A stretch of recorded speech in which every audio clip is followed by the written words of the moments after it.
Assalamualaikum and hello everyone. How are you? I hope you are doing well so far.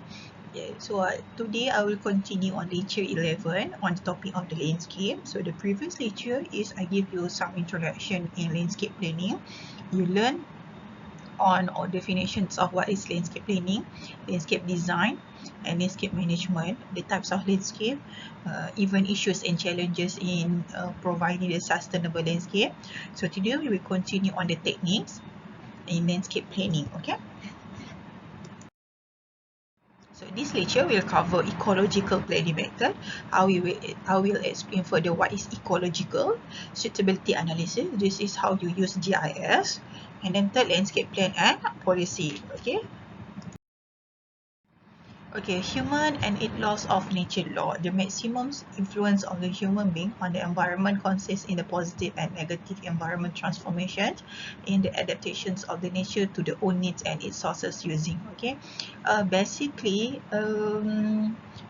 kalau kita doing satu-satu pembangunan ataupun buat satu-satu township, kita akan buat pembukaan tanah baru, membuka tanah baru. So we destroy ataupun demolish all the trees, all the forests. Okay, but some policy in Malaysia require ataupun majlis authority require that you have to replant setiap batang pokok yang you dah tebang. Contohnya macam Elmina. Okay, so asalnya Elmina adalah ladang kelapa sawit dan sebahagian tu adalah hutan.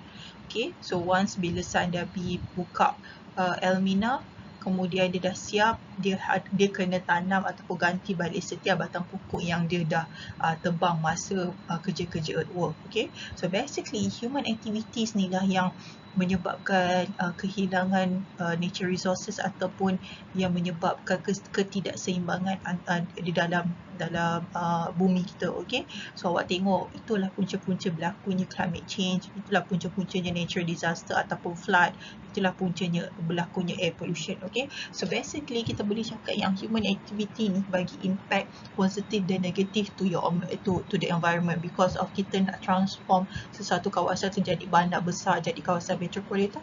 So we transform the area from the green ataupun daripada forest pergi kawasan terpur bina.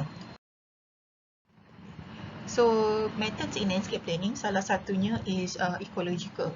Okay, so ecological, kalau you study more, what is the definitions of ecological? Ecological is organism and its relation to its surrounding. Okay, dia macam sebuah kehidupan, macam sebuah habitat. For example, like ecological in ocean. Dalam ocean ataupun dalam dasar laut ada batu karang, ada spesies ikan, ada tumbuhan, ada batu karang. All those species ni kita panggil organism. Okay, so ecological adalah lautan, maksudnya mereka ni hidup dekat dalam lautan, so that's kita panggil ecological. Okay, it's part of biology and deals with the interrelationship between population, community and ecosystem and their environment, but draws on knowledge from many other discipline. Okay, so macam perkampungan orang asli dekat Mabul, dekat Sipadan. Okay, so dia ada ecological dia, penduduk dekat situ adalah organism. So the whole environment tu kita panggil ecological. Dia punya cara hidup, how the way they doing the buat apa? Buang sampah ke, and then the infrastructure, the roads, okay, the electricity, itu adalah ecological, maksudnya kehidupan dia. Okay, so and then it's applied in all sciences ataupun semua bidang. It started to focus on the methods and approaches trying to clarify phenomena reason. What, where, how many, how much and why. Okay, this is definitions of ecosystem. Is a mutual relations between the organism and the environment in certain space and time. Dia bukan pada flora dan fauna ataupun habitat hidupan, tapi dia juga kepada manusia. So basics of the landscape ecological planning, the aim is the socio-economic activity placement in landscape in accordance with the ecological land condition. So it involves two things. Satu, social activity, and second is ecological activity. Okay, so ecological ni melibatkan secara keseluruhan ataupun alam sekitar. Socio-economic ataupun social activity ni adalah daripada human activity. So these two things is related to each other. The input is ataupun data-data yang diperlukan adalah dia memerlukan data land use. Okay, land use ni melibatkan social, and then ecological attribute and landscape assumption. So dia akan come up with the site suitability, kat mana which area yang kita boleh provide landscape potential. Yang then model yang akan keluar akhirnya adalah landed system. Okay, landscape ecological planning system. The short form. Different types of ecological basic development in the form of ecological plans, evolutions of the landscape is the way how to improve the present planning of society. Maksudnya kita nak menambah baikkan perancangan ataupun pembangunan sosial hari ini, okay, to project the landscape changes in the basic pada ecological yang sama dengan mengoptimumkan penggunaan tanah dan aktiviti sosial. Okay, so kita nak bangunkan serentak secara sustainable, ecological, economic and social. Pada waktu yang sama kita nak develop these three things dalam keadaan yang balance. Kita tak nak musnahkan hutan, kita tak nak rosakkan hutan ataupun rosakkan tanah ataupun trees bila kita buat pembangunan. Okay, so you have to think what is the best way to maintain our forest, to protect our forest in the aspect of to improve the present planning of society. This is the landed system. Okay, so basically landed system is evaluation method ataupun evaluation technique that needs the land use data. Dia perlukan data land use. Okay, so dia melibatkan social and ecological. Social is human activity, ecological is persekitaran ataupun the whole lifestyle. This is a topic, landed ni is very basic general. Okay, cukup awak tahu when people say oh kita ada landed system ataupun landed model, so at least you tahu what is landed system. Landed is landscape ecological planning. Okay, and then the second technique is suitability analysis. This is how you do your final project for GIS this semester, part 3. Cik Ishak will request you to cari one site, maybe your topic you nak cari site suitability for kindergarten ataupun site suitability untuk klinik desa. Okay, so you list like 5 ataupun 6 karakter yang sesuai untuk pembangunan klinik desa. Contohnya location, walking distance, jumlah penduduk, infrastruktur ataupun klinik-klinik yang berhampiran. Okay, so you akan weightkan kriteria tu ikut rank yang mana yang paling utama. So same goes to the landscape. Kita juga apply. Okay. Okay, so this is example land suitability analysis for public park. Okay, so landscape duduk kat public park lah. So kita tengok public park dalam konteks yang lebih besar. Okay, untuk tujuannya adalah untuk ensure the effective function as a park. So tak adalah awak buat park yang dekat edges ataupun dekat bucu-bucu ataupun kawasan yang terlindung yang nobody wants to go there because of it's jauh, because it's maybe tak safe, unsafe for kanak-kanak, especially kanak-kanak pun tak boleh access by foot. Okay, so dia kena teman dengan parents, even parents ataupun orang dewasa yang pergi park tu pun rasa insecure. Okay, so you can use land suitability analysis to find the potential ataupun untuk tahu kedudukan atau suitability location for the public park in your township. Okay, to analyze suitability site for green area including neighborhood park, playground and green roads. This is very simple topic. Okay, means consider all the land use characteristics. I really hope that you are dapat 3, you all tahu what is land use. Okay, so the result we show the areas of having low to high suitability. Dia akan rankkan 1 sampai 7. Kalau ada 7 karakter, so dia akan tunjukkan karakter mana yang paling strong, yang paling you have to consider ataupun take into account when you want to find the best area untuk public space. Okay, you bukan simply cakap okay saya nak letak kat tengah sini, oh saya nak letak skater, saya nak letak dekat hujung-hujung, saya nak letak kat pintu masuk. No, you have to do apply any techniques yang suitable. For example, land suitability analysis.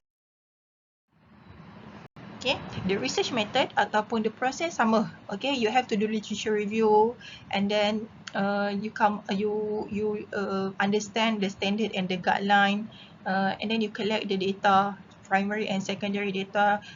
When you need the primary data, you have to do the observation, you have to go to the site visit.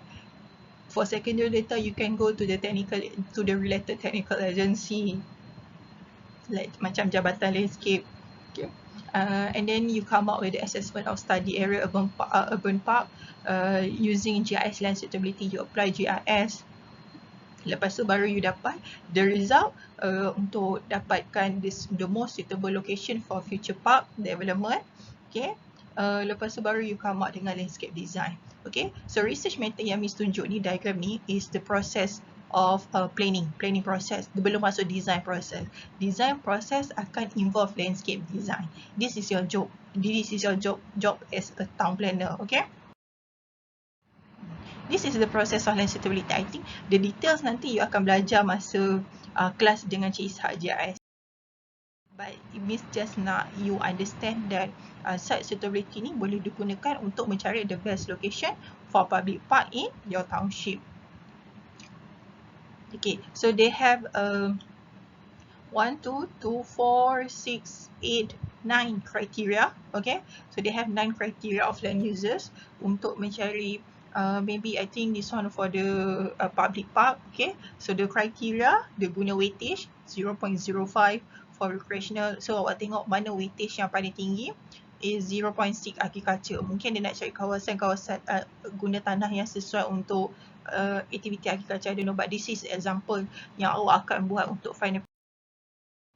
Okay, and then we go to the landscape plan and policy. So this is very standard. Okay, you should know everything you nak plan, nak design, you have to consider, you have to look the plan and policy yang ditetapkan daripada stage federal, national, state and then local authority. Okay, so policy daripada federal level selalunya macam dasar landscape negara, dasar pemandaran negara. State akan refer pada federal, local akan refer pada state. Okay, hierarchy tu you kena understand. Antara akta yang involved dalam landscape plan and policy is Akta Pemajuan Perumahan, Kawalan dan Pelesinan, Local Government Act, Akta Jalan Parit dan Bangunan, Town and Country Planning. Dalam Town and Country Planning Act ni, TCPA ni, nanti kita akan belajar Tree Preservation Order ataupun TPO, pokok-pokok yang dilarang untuk dipotong ataupun.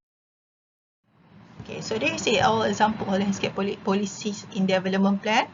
Okay, kalau awak tengok your senior buat study RSN, RTD dengan RKK, ada satu sektor landscape and recreational area, ataupun some of the studio dia combine bawa urban design, but landscape masih lagi ada. Okay, sebab especially kalau yang buat RKK, diorang mesti ada landscape, tapi landscape diorang akan tengok dalam perspektif yang berbeza, bukan tengok pokok tu nak kena tanam macam mana, pokok tu sesuai ke tidak, spesies pokok, ketinggian. It takes a lot of work sebenarnya. Okay, antara yang ada adalah garis panduan landscape negara taman. You can Google and search ataupun download the PDF file. Ada laporan lawatan teknikal ahli jawatan kawasan kerja landscape kerja pun. I think diorang nak buat benchmarking study. Ada dasar landscape negara. Kita ada banyak dasar, a good and a very comprehensive dasar yang kita gunakan untuk kita implement. Okay, dasar selalunya adalah di peringkat nasional. Ada buku panduan, garis panduan ataupun guideline, ada banyak, sampai serangga perosak pun ada, perosak dan penyakit utama pokok pun ada sakit kalau tak dijaga dengan betul ataupun tak di-maintain dengan betul.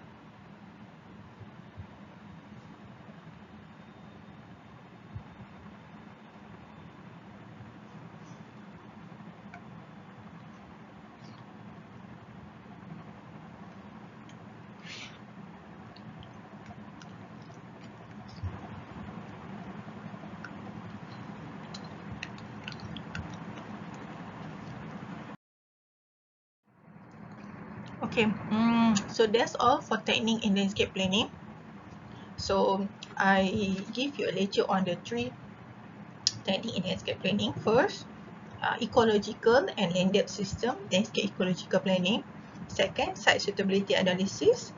And third, you have to consider the landscape plan and policy at the federal ataupun national, state and local authority level. Okay, so as a town planner, dasar polisi ataupun guideline ni you should know very well. Okay, kita ada dasar landscape negara, kita ada garis panduan ataupun guideline standard untuk come up with the landscape design and planning. Okay, you can refer them, you can Google and download the dasar and the policy, ataupun you can ask your friends from the landscape architecture student. Okay, so this is the very general knowledge. I really hope you focus ataupun you faham what is land depth, What is site suitability? Site suitability tu paling senang. You will apply the concept ataupun the teknik dalam GIS, and then nanti masa in future you buat study part 5, part 6 and part 8, you can apply GIS ataupun site suitability for recreational area tu. So I hope you understand for the today topic. See you next time in the next lecture, lecture 12. Thank you so much and have a nice day.